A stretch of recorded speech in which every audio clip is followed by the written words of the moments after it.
2 বছর বয়সে হঠাৎ একদিন জ্বর হয় অহনার। এরপর শরীর ব্যথা। তারপর থেকে ধীরে ধীরে কুঁজো হয়ে যেতে থাকে অহনার শরীর। কয়েকবার চিকিৎসকের কাছে নিয়ে গেলেও কোনো উন্নতি হয়নি। দিন দিন তার শরীর অবস্থা আরও খারাপের দিকে যাচ্ছে। নোয়াখালীর কবিরহাট উপজেলার ধানসিঁড়ি গ্রামের মৃত নুরুদ্দিনের মেয়ে লামিয়া আক্তার অহনা বর্তমানে মাদ্রাসায় 2য় শ্রেণীতে পড়ছে। কুঁজো শরীর নিয়ে হাঁটাচলা করতে তার খুব কষ্ট হয়। বাবা থাকাকালীন চিকিৎসা চললেও তার মৃত্যুর পর তা বন্ধ হয়ে যায়। এখন অহনার কষ্ট যেন আরো বেড়েছে। আমি হাঁটতে পারি না, এত কষ্ট হয়, আমি হাঁটতে পারি না, কষ্ট হয়।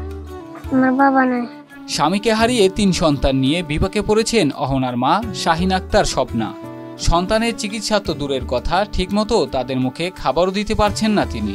এর টাকার জন্য চিকিৎসা করতে পারছি না। এর বাবা মারা গেছে, আমার 3টা বাচ্চা। এখন হাঁটা চলা করতে পারছে না, হেড ব্যথা পায়, এর কষ্ট হইতেছে। এখন আমি চিকিৎসা করতে পারছি না, অনেক টাকার দরকার। আপনারা সবাই যদি দয়াগামী যদি আমার জন্য কে যদি টাকা কিছু সহযোগিতা চিকিৎসা করাতে পারবো। এদিকে অহনার পরিবারের দুঃখ দুর্দশা দেখে সরকার এবং সমাজের উচ্চবিত্তদের কাছে সহায়তার দাবি জানিয়েছেন প্রতিবেশীরা। মেয়েটা তো অসুস্থ, একবারে অসহায়। তার বাবাটা বিদ্যুৎ চমকে মারা গেছে, বিদ্যুতের আগুন লাগে।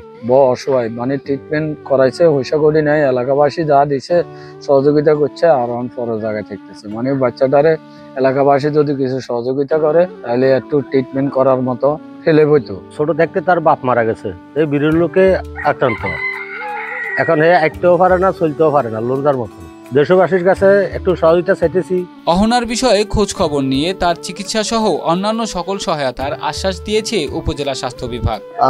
আমরা নেক্সট কর্মদিবসে ওর খোঁজ খবর নিবে এবং আমরা চেষ্টা করব উপজেলা স্বাস্থ্য কমপ্লেক্সের পক্ষ থেকে তার সার্বিক চিকিৎসার সার্বিক দায়িত্ব নেওয়া।